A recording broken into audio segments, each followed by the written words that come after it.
Bienvenue Mohamed Saoud. Shukran à Rachid, barakallahu fik. Merci à vous d'avoir accepté notre invitation.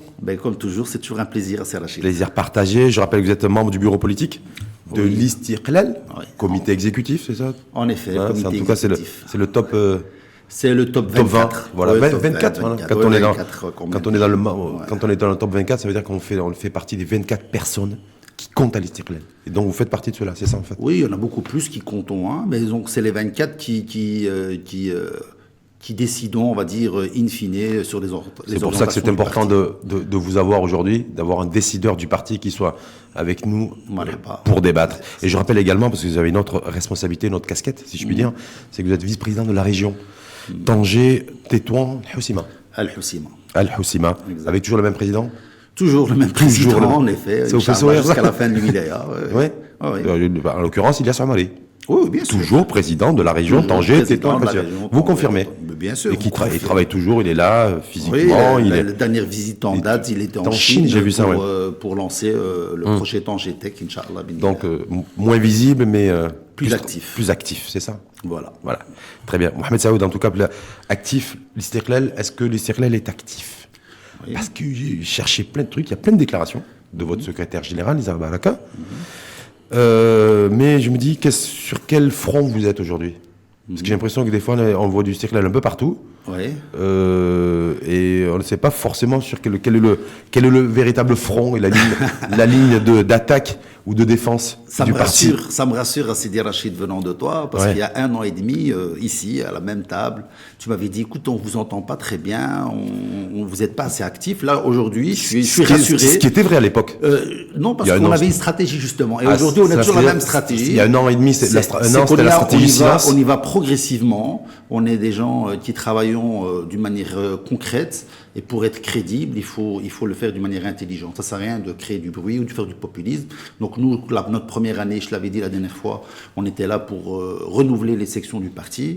Grâce à Nizar Baraka, il a apporté une stratégie qui a permis la cohésion du parti, qui a permis de redonner confiance aux militants. Et à travers les militants, bien entendu, aux citoyens. Donc aujourd'hui, nous sommes un parti qui sont très actifs. À tous les échelons, nous avons renouvelé pratiquement toutes les organisations parallèles. Nous avons renouvelé donc les femmes, la diaspora marocaine. Nous sommes occupés avec les jeunes. Parce que quand on est dans l'opposition, d'ailleurs, ça fait 6 ans que l'Istiqlal, je crois savoir, est dans l'opposition, donc vous avez le temps. Non, mais qu'on soit dans la majorité dans l'opposition, il faut encadrer les militants et les citoyens. Mais on a plus de temps quand on est dans l'opposition, je veux dire. C'est un travail de fond. Mais pas forcément. Parce que, non, je vous dis ça parce que une des remarques et critiques majeures du parti de l'Istiqlal, par la voix de son secrétaire général, entre autres, Nizar Baraka, c'est de dire vis-à-vis de ce gouvernement qu'il ne travaille pas assez. Oui. En effet. Est-ce que l'Istiqlal travaille beaucoup? On fait ce qu'on a. Non, mais je veux pas. Parce que quand on dit, je pointe du doigt un collègue en disant tu travailles pas assez, il faudrait que moi, forcément, je donne l'exemple. Oui, donc, mais je travaille beaucoup, vous voyez. Oui, non, je comprends. Nous, c'est pas une question de travail, c'est une question d'efficacité.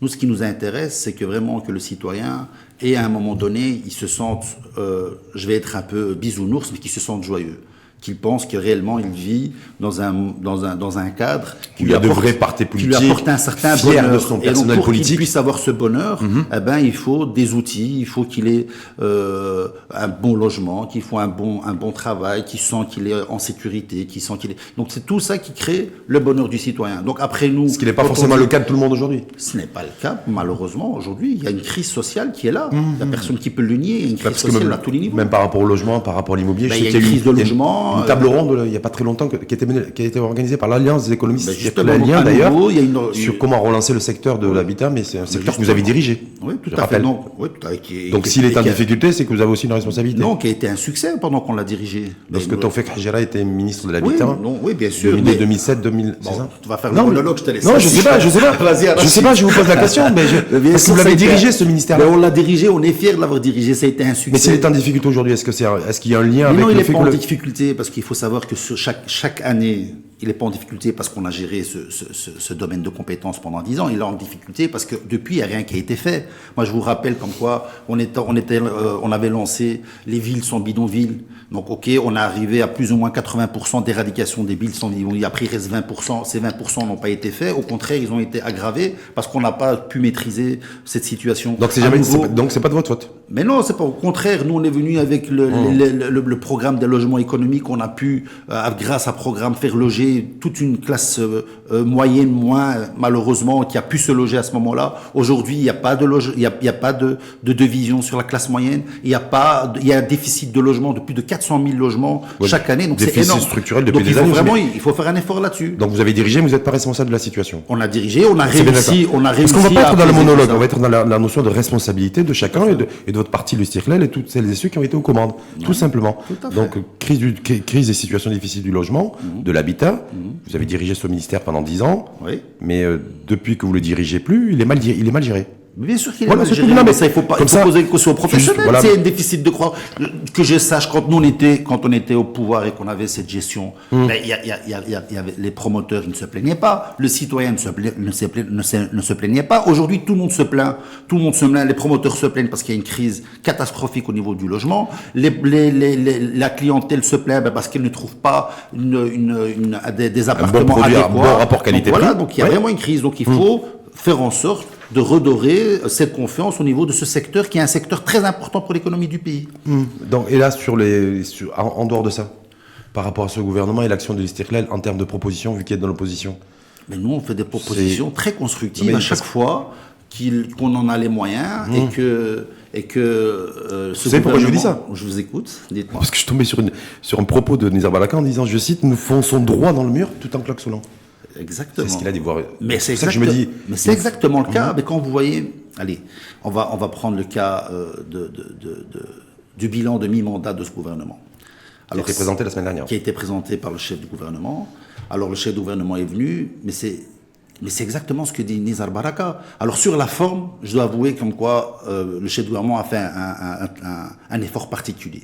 Parce que pour rester des heures debout pendant le mois du Ramadan, la tabarakallah, il faut dire les choses telles qu'elles sont. Mais sur le fond... Vous dites ça avec moquerie ou vous le pensez... Non, je le pense vraiment. Vraiment, c'est vraiment... une caméra qui vous regarde. Là, vous l'avez dit avec un esquissant un sourire, je me dis, est-ce que c'est moqueur ou pas? Franchement, je dis bravo. Donc vous êtes sincère, hein? Non, là, je suis sincère. Franchement, de ce côté-là, mais sur le fond, sur ce qu'on offre aux citoyens. Aujourd'hui, on avait l'impression que le chef du gouvernement parlait à une autre population que la population marocaine. C'est incroyable. Bon, s'il a essayé de démontrer que tout va bien, qu'on est dans un pays stable et tout, ben c'est réussi au niveau de l'extérieur. Mais au niveau de ceux qui vivent au quotidien, c'est une catastrophe. Il n'y a aucune vision par rapport à ce qui a été présenté. Il est venu avec des fiches ministérielles par ministérielles, c'est l'impression qu'on a eue, c'est-à-dire que les ministres, ils ont donné des fiches au chef du gouvernement, qui est venu, qui a commencé à présenter son bilan, mais d'une manière déconcertée, sans cohésion, sans vision. Lorsque le chef de gouvernement, Saladin Othmani, dit a repris les chiffres de création d'emplois, parce que l'emploi c'est important. C'est très important. C'est très important, vous êtes d'accord avec moi? Bien sûr. Oui. Lorsqu'il dit le secteur industriel a créé 400 000 emplois industriels, ça c'est les chiffres du ministère du Commerce et de l'Industrie. Oui. Alors là, vous dites quoi? Vous applaudissez? Bien sûr qu'on applaudit. Pour chaque job qui est créé, on applaudit. Donc pour vous, il a créé 400 000 emplois et c'est quelque chose que vous... Les chiffres, ils sont très importants. Pour nous, le plus important, c'est quand on vient avec un programme gouvernemental, c'est sur cette base-là que les gens, ils ont voté. Et donc, les partis qui sont au pouvoir, ils ont fait des promesses aux électeurs. Et ils ne sont pas passés sur 400 000, ils sont venus, ils ont dit qu'ils allaient créer 1 300 000 emplois sur leur mandat. On attend les 1 300 000 emplois, on les jugera. Mais il le faut de manière globale. 500 000 dans le cadre du plan d'accélération industrielle. Et sur 5 ans. Et il faut que ce soit des emplois nets. Parce que quand on crée 400 000 emplois, comme vous le dites, sous réserve de vérification, et qu'on perd 150 000 emplois rien que sur l'industrie textile, donc en réalité... On a créé 400 000, mais on en a perdu 150 000, donc c'est 250 000 par le passé, sur 5 ans. Par le passé, c'était mieux? Donc, bien sûr, lorsque le Stirlel était au gouvernement? Oui, c'était 150 000 emplois nets par an qui étaient créés. En quelle année? De 2007 à 2012. Voilà, tout simplement. Donc, ce sont des créations nettes d'emplois. C'est ça qui compte. C'est pas les créations d'emplois de manière en valeur absolue, mais en valeur nette. Et là, on est dans d'autres chiffres, malheureusement. On fait revenir aussi sur les résultats. Comme vous dites, on a créé 150 000 emplois nets par an de 2007 à 2011. Ouais.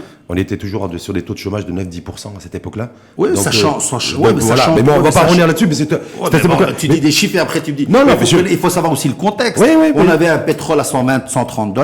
On avait une sécheresse. Aujourd'hui, alhamdoulilah, grâce à Dieu, on a une pluie abondante. Je vais dire, on avait un pétrole pendant quelques années à 60, 70 $. Et donc, il faut tout relativiser. Et malgré tout, on n'arrive pas à faire des croissances qui étaient promis de 5-6%. C'est ce qu'on nous a promis. On nous a promis une croissance à 5-6%. Qu'est-ce que vous diriez? On n'a pas cette croissance à 5-6%. Qu'est-ce que ce gouvernement... Allah, comme quoi on a un peu de pluie quand même. Qu'est-ce que ce gouvernement ne fait pas pour relancer la croissance économique, par exemple? Mais justement, c'est ce qu'on Qu'est-ce qu'il ne fait pas? Mais parce que c'est un gouvernement Qu'est-ce qu'il devrait faire et qu'il ne fait pas, par exemple? D'abord, il faut qu'il réinstaure la confiance. Il faut commencer par ça. Avoir un gouvernement qui est homogène, avoir un gouvernement qui est cohérent, d'accord? Parce que malheureusement, s'il y a une crise de confiance, il y a une crise automatiquement qui s'installe au niveau de l'économie. C'est une relation de cause à effet. Il faut commencer par ça. Aujourd'hui, ce gouvernement, il est mal né. Il est né d'une césarienne. C'est ce qu'on dit aujourd'hui. Il est né d'une césarienne. Il n'est pas né normalement. Donc c'est malheureux à dire, mais c'est le cas. Et aujourd'hui, on en paye le prix. Et aujourd'hui, le citoyen est éveillé. Il ne faut pas croire que le citoyen de 2019, c'est le citoyen d'il y a 20 ans. Il est tellement éveillé qu'il ne comprend pas la position de l'Istiqlal sur la loi 4, sur l'enseignement, qui devait être aussi amendée d'ailleurs, parce qu'une session extraordinaire qui avait été demandée. Mais ils ont raison, et nous-mêmes on comprend. Ça, c'est notre gros chantier. Mais bien sûr, nous-mêmes on ne comprend pas ce qui s'est passé. Vous imaginez bien sûr, un chef de gouvernement qui vient et qu'il demande une session extraordinaire du Parlement pour discuter de cette loi cadre et la faire passer. Entre autres. Non, mais c'est ça. On n'arrive pas à comprendre cette position. Et il vient. Et une fois qu'on arrive à la session extraordinaire, c'est sa propre majorité et son propre parti qu'il s'y oppose. Mais bien sûr qu'on n'y comprend pas. Il n'y a rien à y comprendre. Et la position de l'Istiqlal là-dessus, elle a été évolutive. Mais bien sûr, notre position, nous, on est là contre l'enseignement du français, contre l'enseignement du français, les matières scientifiques. Pour nous, l'enseignement est quelque chose de très important dans le pays.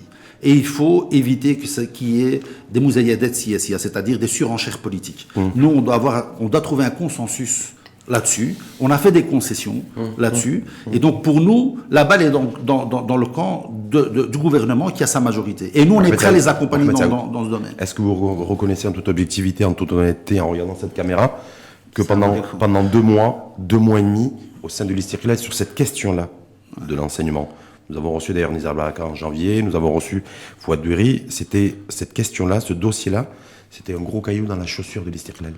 C'était pas facile, voilà, parce qu'au départ, on vous a perçu comme un parti qui s'alignait d'ailleurs au PJD, donc front commun contre la présence de langues étrangères, de langues internationales, essentiellement le français comme langue d'enseignement, de matière scientifique. Et puis là, aujourd'hui, c'est oui, on est favorable, mais pas dans l'immédiat. Et 2, que ce ne soit pas généralisé. Donc il y a quand même une évolution dans le discours. Notre position, elle n'a pas changé. Je te le répète assez Rachid, que nous sommes dans l'opposition. Nous n'avons pas la main sur ce dossier-là. Nous, on est prêts à accompagner le gouvernement. Je veux simplement votre position. Je vais notre position. Ouais, on n'a pas la main. Par contre, nous, ce qu'on dit, c'est très clair. C'est que oui, nous sommes pour s'ouvrir sur des langues étrangères. Nous n'avons pas de problème là-dessus. Par contre, vous n'avez plus de problème là-dessus. Non, on n'a jamais eu de problème là-dessus. Vous n'avez plus de problème là-dessus. Non, on n'a jamais eu de problème. Nous, ce qu'on a dit, c'est comme quoi aujourd'hui les professeurs ne sont pas prêts. Oui, ce que vous dites, pas formés. Ils sont mal formés. On doit pas préparer, mal formés. On doit les préparer et y aller progressivement. Voilà ce qu'on dit. C'est ce que vous avez dit. Il faut donc notre position n'a pas changé. C'était un peu embêtant là-dessus. Non, pas du tout. Il faut juste mettre un plan d'action et un plan de suivi, un plan de contrôle. Moi, quand je prends une déclaration, toujours sur les déclaratifs de Noureddin Moudiane, président du groupe parlementaire de l'Istiqlal, vous le connaissez bien. Oui, c'est notre chef de groupe. Il fait un travail exceptionnel. Voilà, qui est membre dynamique permanent de cette commission enseignement culture. C'est le chef de groupe, oui. Voilà. Il dit non, lui, il était contre en commission. Il était contre quoi? Il était contre l'installation, l'extension du français comme langue d'enseignement de matière scientifique. Pas du tout. Mais si, il a dit en commission à l'époque, il y a 2 mois et demi, il était contre. Contre le fait qu'on l'instaure d'une manière unilatérale, sans plan d'action. Il faut savoir. était contre. Juste, sachez qu'il y a 2 mois et demi, il y a 2 mois et demi, non, mais parce qu'il faut qu'on soit pragmatique et rationnel. On n'est pas, voilà. Non, mais après, tu me dis Nizar est pour, puis Nordin est contre. Non. Moi, Nordin Média, voilà, nous ne sommes ni français, ni américains, nous sommes des Marocains. Et donc, hors de question de généraliser cette langue. C'est Rachid, s'il te plaît. Tu es quelqu'un d'assez intelligent pour savoir que les orientations du parti se décident, au Conseil national et ensuite au comité exécutif. Et nous, au comité exécutif, on a été très simple.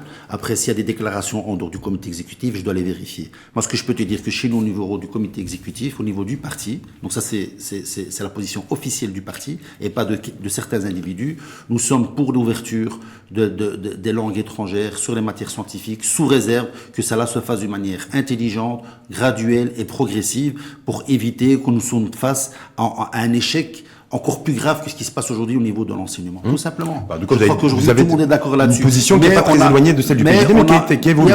Mais bien sûr qu'on n'est pas très éloigné, mais c'est eux le problème. C'est eux qui ont posé le problème. Mais c'est au niveau du PJD qu'ils ont un problème de majorité. Comment est-ce que le chef du gouvernement, il a pu faire appel à une session extraordinaire pour ne pas faire passer sa loi? Il y a un problème quand même de gestion au niveau du gouvernement. C'est quand même pas facile pour Saladin Ouattani. Parce qu'on dit qu'Anof, il est d'accord. Mais lui, il se dit, voilà, je suis tiraillé aussi des prix Aneto dans ce parti. Il faut être conciliant parce que vous... Mais justement, c'est ça la gestion d'Ali. Vous voulez l'achever, en fait. Vous voulez l'achever en disant, utilise l'article 103 et passant, voilà, et fait voter cette loi pour avoir le vote de confiance d'être partie de la majorité. Mais c'est le minimum. C'est ce que vous appelez ça. Vous voulez l'achever. Mais non, mais pas du tout. Ou appuyer là où ça fait mal. Au contraire, on essaie de l'aider. On est en train de lui dire, vous êtes censé avoir une majorité qui est homogène. Ouais. Il dit comme quoi j'ai une majorité homogène. On est en train de lui dire tu as des possibilités alternatives. Donc, si tu es sûr que tu as une majorité homogène, fais appel à l'article 103 et viens et demande un vote de confiance. Où il est le mal là-dedans, c'est ce qui se passe dans toute les démocraties. Il n'a pas osé le faire. Il faut appeler un chat un chat. Il n'a pas voulu le faire parce qu'il n'est pas sûr de sa majorité. Tout simplement, parce qu'à ce moment-là, il y avait des gens à l'intérieur des partis qui disaient « je suis prêt à quitter ». Il y a l'UIC qui était en train de se diviser, du RNI qui dit « je suis prêt à partir à l'opposition ». La même chose pour le PPS qui disait « je suis prêt à partir à l'opposition ». Le RNI qui est là. Et l'USTREL est à l'affût de tout ça. Mais non, on veut une majorité homogène parce que c'est ce que le peuple c'est ce que le peuple veut. Non, le peuple veut simplement de la transparence et de la cohérence dans les politiques publiques. Mais c'est ce qu'on est en train de dire. Et c'est ce qui manque à ce gouvernement. Il manque de la cohérence et de l'efficacité. Justement. Donc sur autre critique aussi, juste pour finir sur la majorité opposition, Stirklel, voilà, sur le fait que ce gouvernement mène une politique libérale, ultra-libérale à outrance. Est-ce que effectivement vous, Mohamed Saoud, en tant que membre du top 24 de l'Istiklal, vous partagez aussi cette position de votre secrétaire général et de se dire, voilà, est-ce que vous considérez que ce gouvernement mène une politique ultra-libérale qui menace la cohésion sociale et qui accroît les inégalités, les disparités? Là, je suis très sérieux là-dessus, parce que je vous attends au virage, parce qu'il y a juste après, voilà, comme ça vous êtes prévenus, voilà, parce que je comprends pas trop ça m'a interpellé. Si aujourd'hui, vous nous dites comme quoi il y a pas de disparité sociale au niveau du pays, alors vraiment on a un problème sur le diagnostic. Aujourd'hui, vous avez 2 Maroc. Nous le répéterons jamais assez. On a le Maroc des villes, sur lequel nous sommes fiers de ce qui a été accompli.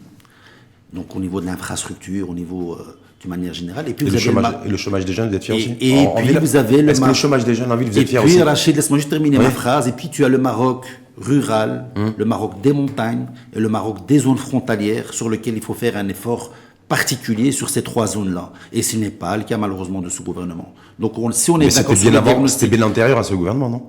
Comment? C'était bien antérieur à ce gouvernement. Mais bien justement, chaque gouvernement doit faire des efforts particuliers là-dessus. Est-ce que vous considérez, vous, Mohamed Saoud, que ce gouvernement mène une politique ultralibérale qui accroît encore plus les inégalités territoriales, sociales et spatiales? Moi, c'est ma question. Mais alors, bien sûr que ça dépend de certains secteurs. Sur le secteur énergétique, par exemple. Sur l'éducation, on était sur l'enseignement tout à l'heure. Énergétique, par exemple, ben oui, ils sont venus libéraliser le secteur énergétique. Aujourd'hui, sur le carburant, donc pendant des années, donc le pétrole était bas. Ils ont fait aucun effort particulier pour essayer de limiter la hausse de ce secteur. Nous allons droit au mur.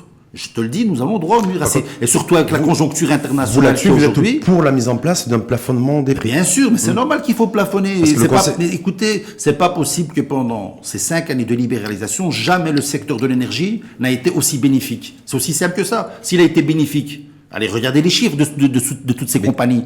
Alors, il y a un problème. Nous, on n'est pas contre que les sociétés gagnent de l'argent, mais il faut que ça soit fait d'une manière juste et pas sur le dos des citoyens. Tout le monde s'accorde à dire, y compris le Conseil économique et social, environnemental, différentes instances publiques, en disant si le plafonnement des prix ne sera contre-productif pour le secteur.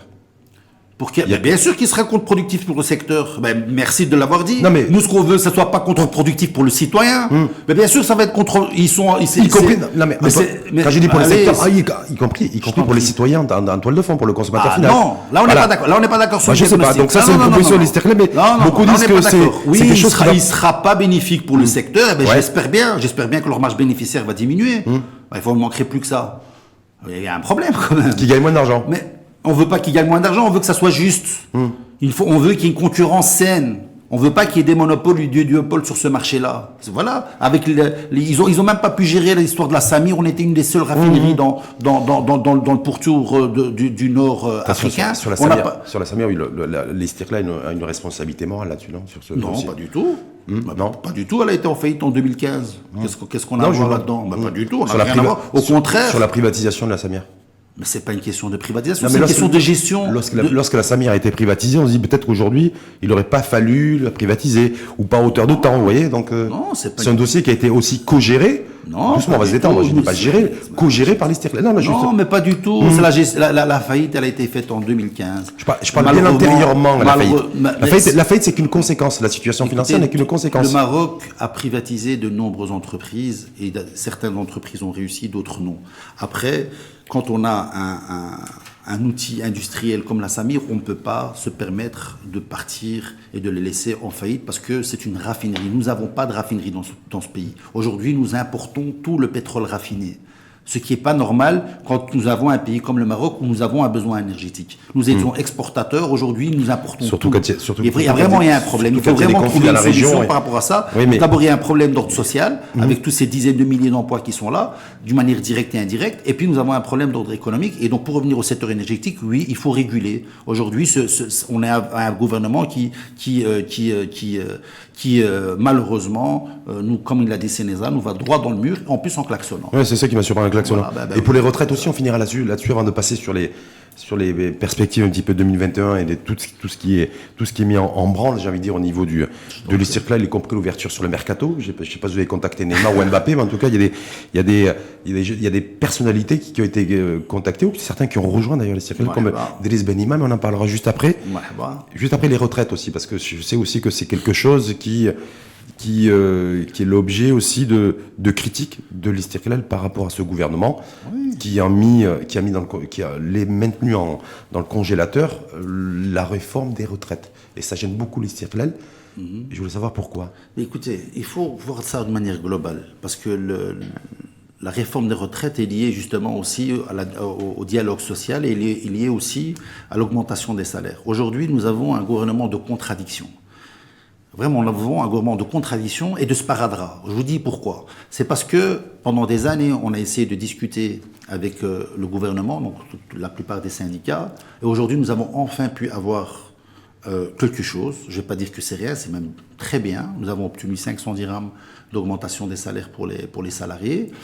Non, pas pour les salariés. Pour les fonctionnaires. Salariés du secteur public. Du secteur public. Là, vous avez applaudi aussi ce gouvernement. Bien sûr qu'on applaudit ça. Mais c'est pas suffisant, parce que quand vous regardez que l'inflation... Vous auriez voulu que le gouvernement donne plus. Mais non, mais écoute, Rachid, laisse-moi juste terminer, frère. Depuis 2012 à 2021, parce que cette augmentation, elle va se faire progressivement, donc c'est 500 dirhams sur 1 an et demi, donc de 2012 à 2021, on parle quand même... Sur 3 ans, c'est échelonné. Oui, voilà, par tranche. On parle de 9 ans. Donc, sur 9 ans, il y a une augmentation de 500 dirhams. Donc ces 500 dirhams, si tu les divises sur 9 ans, on parle de 40 dirhams par an, sachant que l'inflation, par mois, sachant que l'inflation, c'est entre 1,5 et 2%. Donc c'est même pas l'équivalent de la salarié du privé n'a même pas d'augmentation de salaire. Ce qu'il aurait fallu, c'est indexer automatiquement, d'une manière automatique, l'indexation des salaires sur l'indexation de l'inflation. on n'aurait même pas eu besoin de négocier, d'avoir ces 500 dirhams. Alors, pour revenir à la retraite, attendez.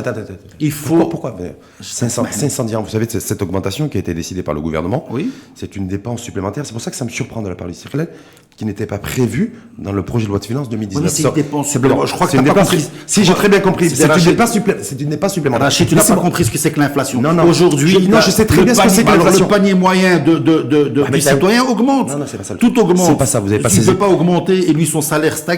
Il faut que ça soit d'une manière. Détendez-vous, c'est pas ça dont je vous parle. C'est pas le prix d'inflation, c'est pas indexé ou pas au niveau d'inflation.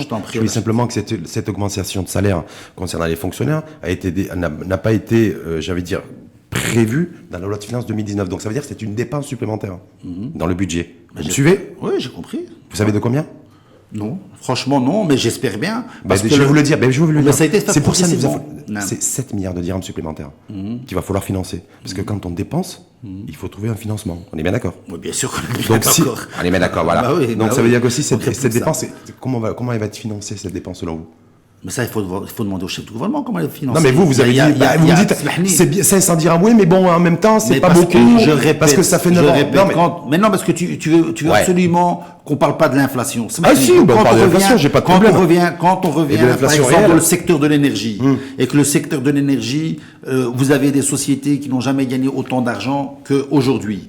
Donc ça veut dire qu'aujourd'hui, le prix moyen augmente. Donc quand je vais à la pompe à essence, au lieu de payer 7, 8 ou 8 dirhams de ce qui aurait dû être le cas quand on était un pétrole à 60 ou 50 dollars, on le paie à 9 ou 10 dirhams. Donc cette augmentation-là, elle est dans le panier du citoyen.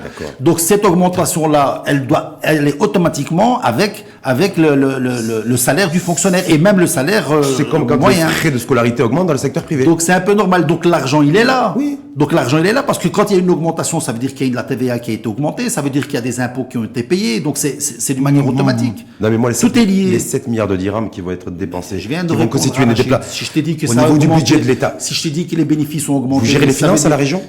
Oui, on gère les finances. Non, mais vous, est-ce que vous les gérez? Non, pas moi. Je vous dis que simplement que ça va être 7 milliards de dirhams supplémentaires. J'ai compris, mais parce que pour l'État et pour la collectivité. Parce qu'il y a eu des bénéfices additionnels dans tous les secteurs. D'accord, bon, c'est pas, on verra bien à la fin de l'année. Voilà, il y a des marges additionnelles qui ont été effectuées. Vous savez la décision qu'a pris le chef de gouvernement d'ailleurs, Saladin Othmani? Non. Saladin Othmani, vous avez vu la décision qu'il a prise et qui n'a pas été encore commentée d'ailleurs par les circles de formation politique, c'est de laisser filer un peu le déficit public. Ça va faire plaisir. Pour revenir à la retraite, parce que c'était quand même important. Pour financer cette dépense supplémentaire, c'est laisser filer les déficits. Alors pour revenir à la retraite, à Rachid, au lieu de chaque fois imposer ceux qui sont dans le secteur formel, il aurait fallu augmenter l'assiette. Il faut faire en sorte d'aller chercher des actifs au niveau de l'informel pour qu'ils puissent venir et accompagner le secteur de la retraite et avoir plus de cotisants. Et voilà, avoir plus de cotisants. Et donc, parce qu'on a moins de naissances, donc moins de cotisants potentiels.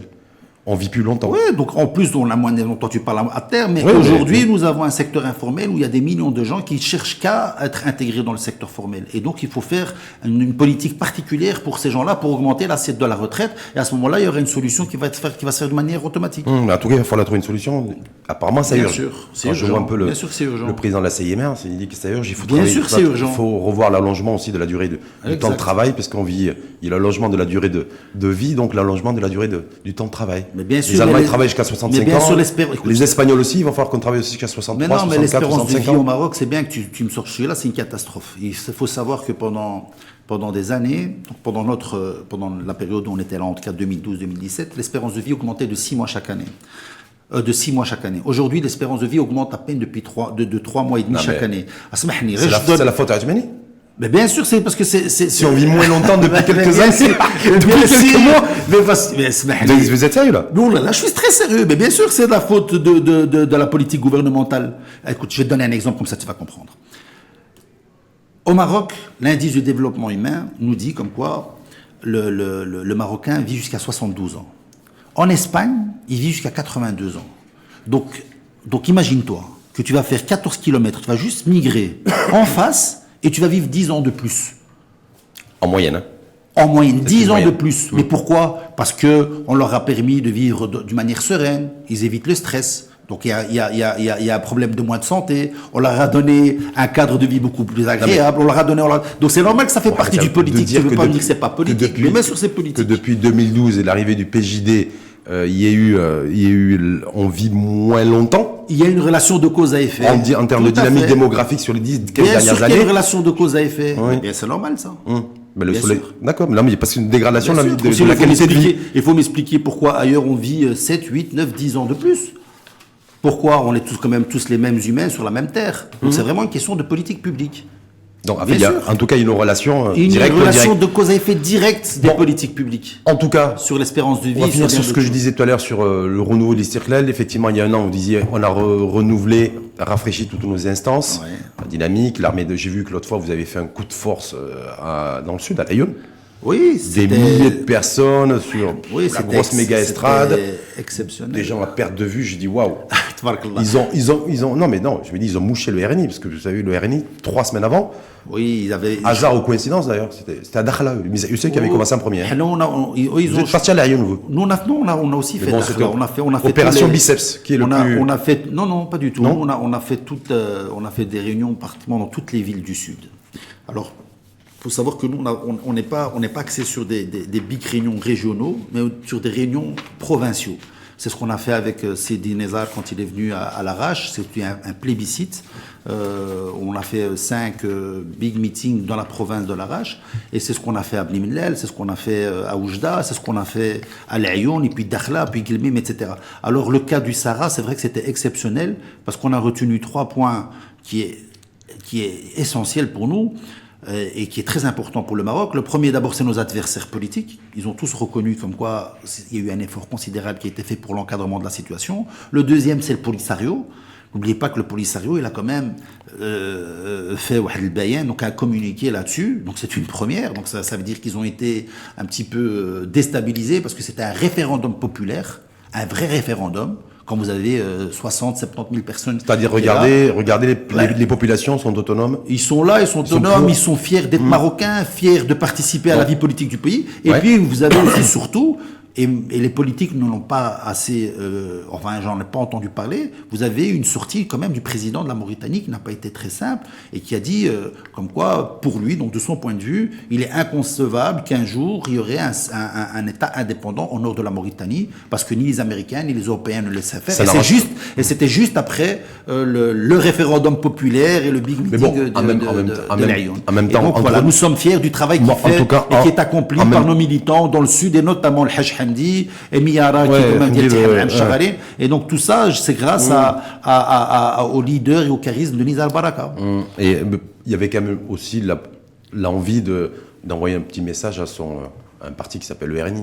Voilà. Pas du tout. Il n'y a pas que vous qui arrivez à mobiliser. Nous, on est capable de mobiliser aussi, de mobiliser plus que vous. Parce que là, c'est des rachets. On a besoin fin février, Aziz Arnouch, patron du RNI, avait réuni aussi des milliers de personnes à Dakhla. On veut qu'Aziz Arnouch reste fort. Ah ouais? Mais bien sûr, tant qu'il y a une concurrence loyale, on est prêt. Parce que lui, le RNI, c'est un concurrent de l'Istiklal, c'est pas un adversaire. C'est ça? PJD est un adversaire. Pas du tout. Nous, on n'est pas dans qui est adversaire, qui est concurrent? Ni l'un ni l'autre. Nous, ce qu'on veut, c'est que les partis soient tous forts. Parce qu'aujourd'hui, le citoyen n'a plus confiance dans aucun parti politique. Y compris le vôtre?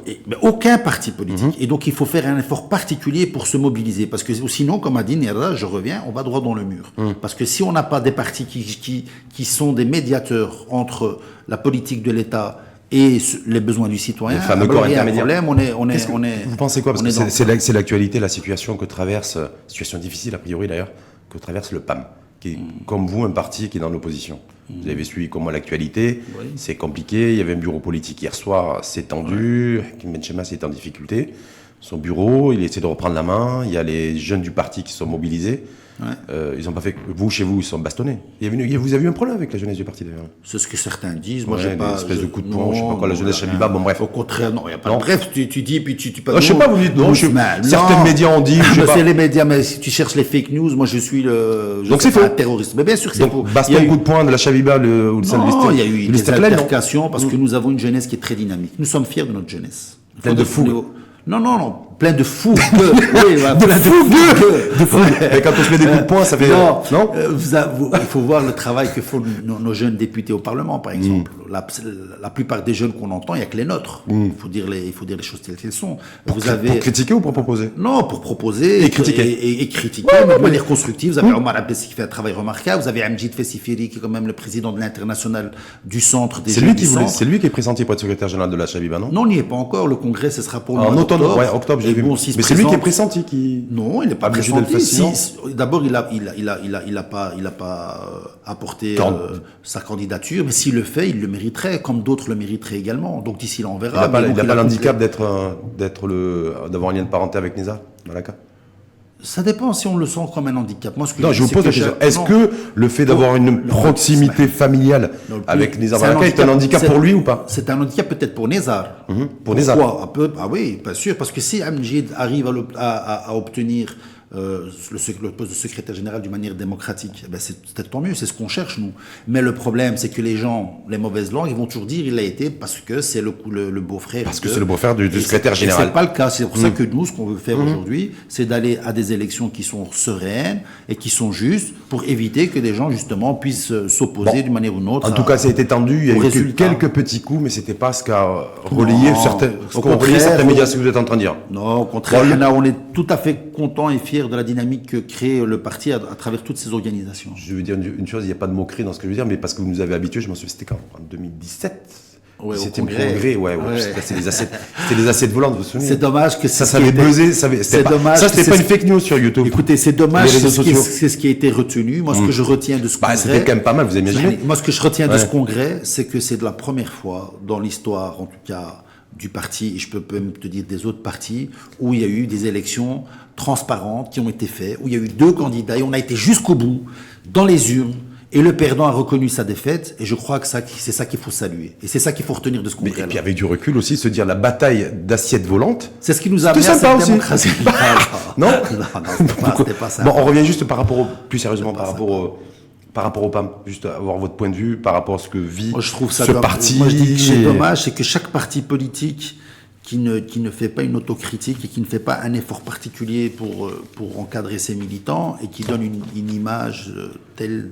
Parce que c'est le deuxième parti du pays, en tout cas. C'est tous les partis politiques qui en paient les conséquences, et donc à travers les partis politiques, le pays. Il faut vraiment que les partis fassent un effort particulier pour encadrer leurs militants, pour qu'il y ait plus de transparence, plus de démocratie interne. Je ne vais pas juger de ce qui s'est passé dans le PAM parce que je n'y étais pas, mais c'est important de trouver des solutions pour sortir de cette crise parce que tout le monde en paye le prix.